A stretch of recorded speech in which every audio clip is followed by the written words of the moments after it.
How's it going, everyone? Welcome to the channel and welcome to another God of War Ragnarok video. Now for today's video, I'm going to be giving you all some tips and tricks that I wish I knew before I started my playthrough of God of War Ragnarok. So these are some pretty early game tips and tricks that apply to the first 10 or so hours of the game, and hopefully these tips are going to help your guys' playthrough go a lot more smoothly than what mine did. So jumping right into things, the first tip that I have for you all is to find the ravens throughout the game as you play. Now in God of War 2018, they did have Odin ravens, and they are making a return in God of War Ragnarok. Now in the first game, I wasn't too worried about collecting all the ravens, but in God of War Ragnarok, they play a very crucial role in this game when it comes to finding the best armor and the best gear. There are close to 50 ravens throughout the entire game, and as you collect a certain amount, there are different chests that will open up and they will give you different rewards based on how many you find. So don't make the mistake that I did, and I was just skipping over a lot of them and I had to go back and get them later. So as you're playing, just keep an eye out for these little green ravens because you want to get as many of them as possible. You don't want to backtrack later on.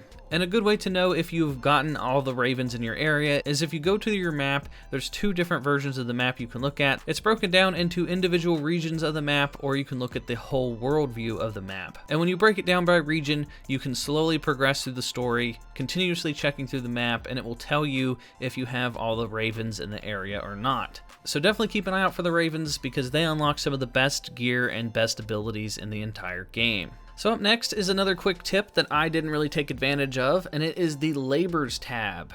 Now when you go to your goals tab of the game, there's the main storyline missions, there's the favors, which is the side quests, and then there's the labors tab. Now the labors tab is full of these little side objectives. It's just mainly killing different enemies or use an ability a certain amount of times or find different collectibles. Just a bunch of small little objectives that you can do as you're playing. For example, there's one where you have to use trees in the environment to get kills. There's one where you have to get kills from jumping off of high ledges. There's one where you have to use your Blades of Chaos and get a lot of burn damage, and there's one where you have to do a lot of frost damage with the axe.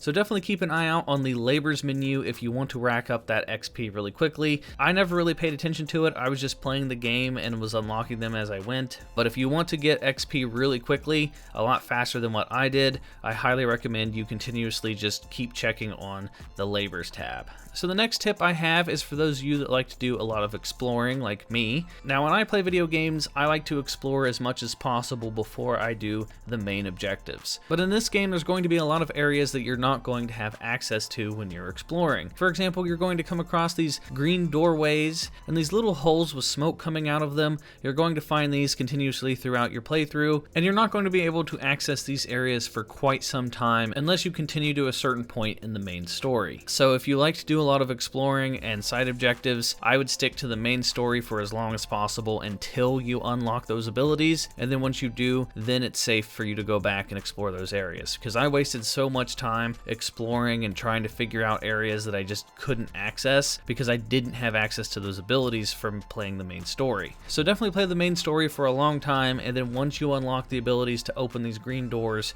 and use these smoke holes, then it's safe to start exploring and doing the side objectives. Otherwise, you're just going to be doing a lot of backtracking and wasting a lot of your time.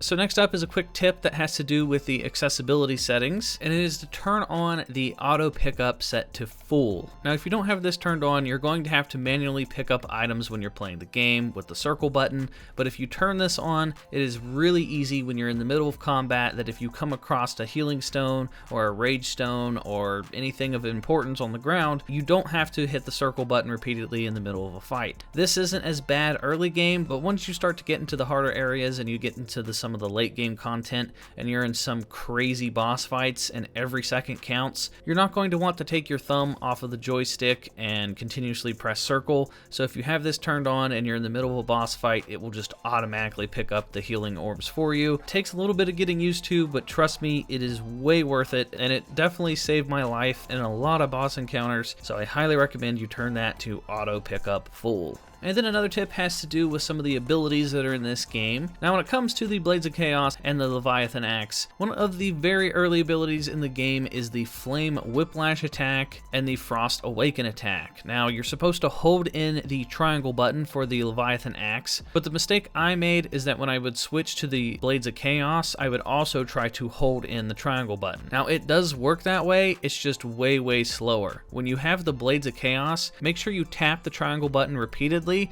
and it speeds up this process way faster compared to holding in the triangle button for the Leviathan Axe. So remember to hold in triangle for this ability for the axe and tap triangle for this ability for the blades. And then the next tip I have for you guys has to do with mini bosses. If for some reason you are struggling with one of the mini bosses in this game, some of them are pretty tricky and some of them are very strong. Some of the mini bosses are stronger than the main storyline bosses. And if you are struggling with these mini bosses, if you go into settings, there is an option to turn on mini boss checkpoints. So if you're really frustrated and you're dying like 5 or 6 times to the same mini boss and you just want to get through it, definitely turn on the mini boss checkpoints. It will save you a lot of time and a lot of headache. And then the next tip I have for the in-game settings has to do with the puzzles. There's a lot of timed puzzles in this game where you have to activate certain chimes or do something in a certain amount of time. What I found is if you go into the settings and you turn on the longer puzzle options, this makes life way easier. Trust me, it saves you a lot of headache when it comes to like the default settings. I feel like the timer for some of the puzzles is just way too short.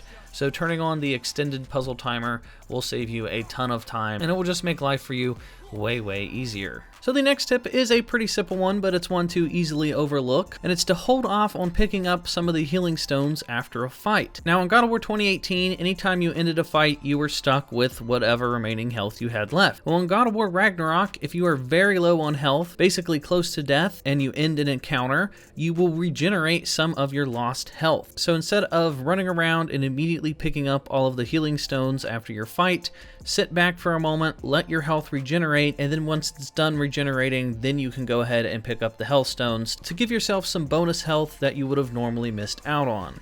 Now next up is a tip that has to do with the skill tree.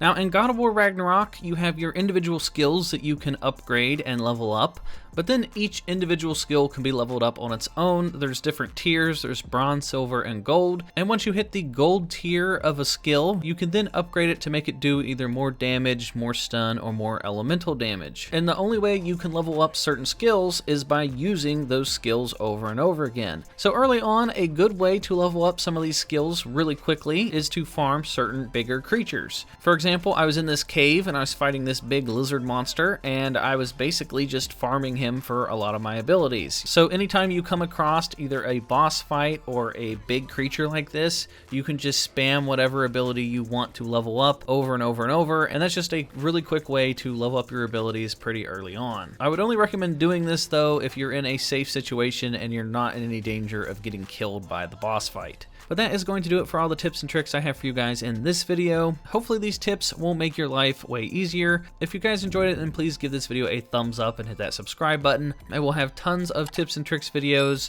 guides, build guides, boss fights, you name it. Everything God of War Ragnarok going forward. So if you guys don't want to miss out, make sure you hit the bell for notifications.